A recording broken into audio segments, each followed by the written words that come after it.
So this study is the Beatitudes, and it had some references because you always have a witness. Psalm 1 and Luke 6:20 through 23, and it said 49, but I noticed through 49 it had some key words that are also used in this. So the first one, poor in spirit, in Strong's 4434, it's destitute, beggar, spiritually poor, humble, devout person, conveys a sense of utter dependence on others for sustenance. The word, those who recognize their spiritual neediness and dependence on God. Caring for the poor is required by God and aware of their spiritual need. That's why we do studies and share with others, so they can eat from the table too. So mourn is Strong's 3996, is to lament, to grieve, to wail, deep sorrow, wearing sackcloth and ashes, antiquity in the timeline. And there's a time noted, my hands are dirty, I was out in the garden today. But in man's world, it talks about the times of antiquity. And, it was right before the Middle Ages. But in Strong's 3997, sorrow, sadness. And then there's meek, 4239, mild, gentle, humble, humility, attitudes to submit to God's will. Not weakness, strength is under His control. Demonstrate power without undue harshness. Undue. There are times and seasons, and sometimes, just like moms and dads, there's times that they have to be stern. So hunger in Strong's 3983, to be hungry, crave, needy, desire earnestly, express a deep spiritual belonging, sense of dependence on God for sustenance, both spiritual and physical. Society's dependence on seasonal harvest and lack of modern food preservation methods. And that's where we were talking about the pot and, adding things to it every day for continued food. Thirst is 1372 in Strong's, to thirst for, to desire earnestly, a natural craving for water, yearning for spiritual fulfillment and righteousness. Water, a precious resource. So in righteousness, Strong's 1343, justness, just, act of charity, which is love. Quality of being right or just, legal standing of being declared righteous before God, and the ethical conduct that flows from this new status. So the righteousness is not achieved by human effort, but is a gift of God through faith. Faith without works is dead. So Strong's 1342, just in the eyes of God, the elect, upright, straight, right standing with God and conduct towards others, being in a right standing with God, adhering to His commands and living a life that reflects His character. You've seen me, you've seen the Father. It's a gift of God as faith. We're all given a measure. Some can handle more than others.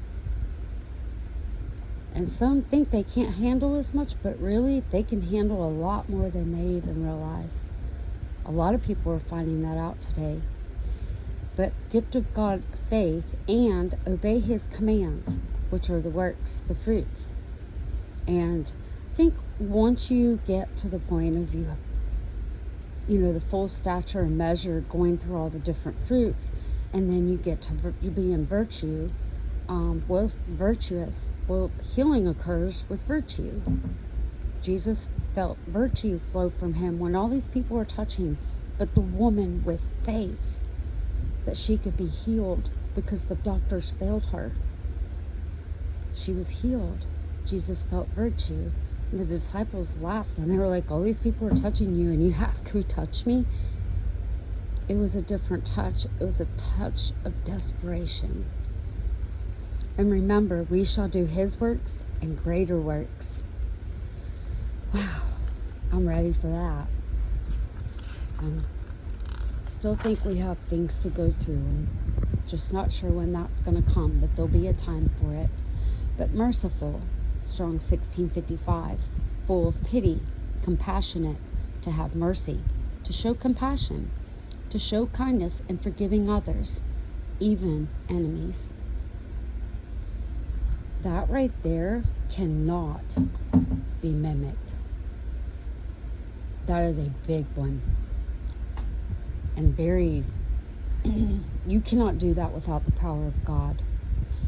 Strong's 1653, show favor, to love deeply, be gracious, deep sense of empathy, a desire to alleviate the suffering or need of another, which is divine mercy, and a key and ethical principle. Mercy is seen as an expression of God's steadfast love and faithfulness, God's covenant of loyalty, mercy, acting only on his terms, not our own, his terms, including enemies.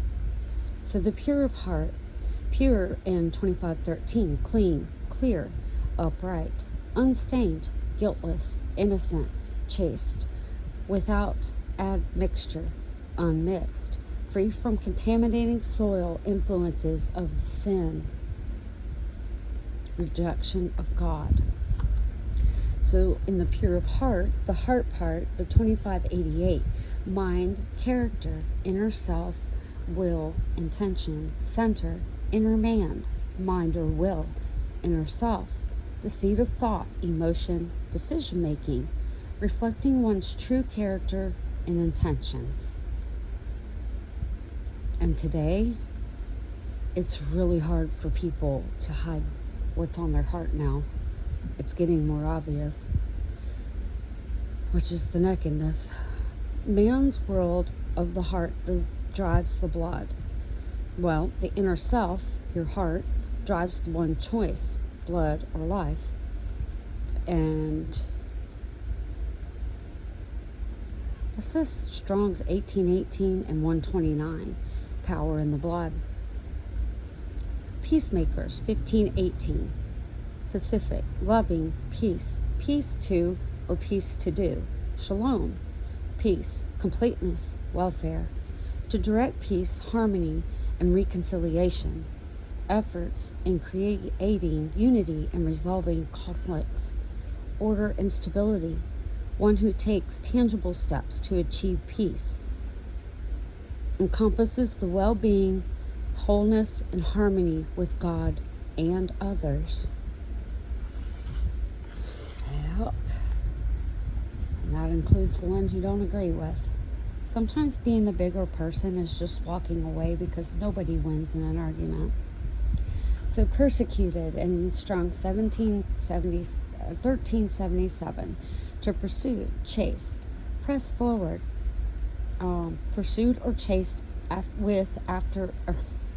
pursued or chase after with intensity, one who intends to oppress or harm, also to earnestly strive for or press forward towards a goal, reflecting the urgency and the determination.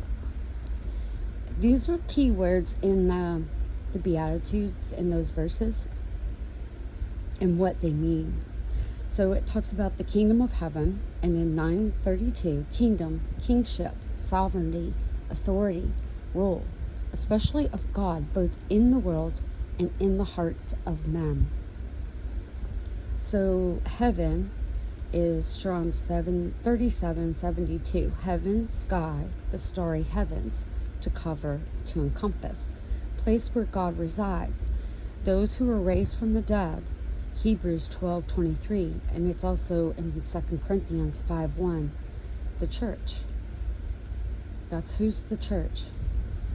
So the kingdom of God is the bridegroom, royal power, dominion, rule, kingship, the perfect order of things and established. A nation born in a day by God, of the nations that believe on him, gathered together in one society, dedicated and intimately united to God. the dead called to life again, and the ills and wrongs which burden the present state of things being done away with, the powers hostile to God being vanquished, the royal city of God, the new city of peace. That's what we're fixing to go through in times and seasons.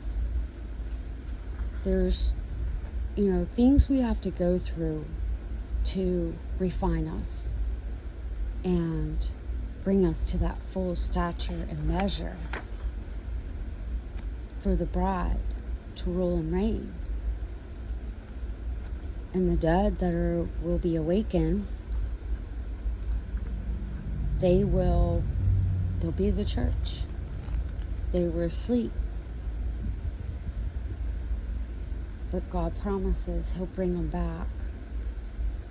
Oh, what a day of rejoicing that will be.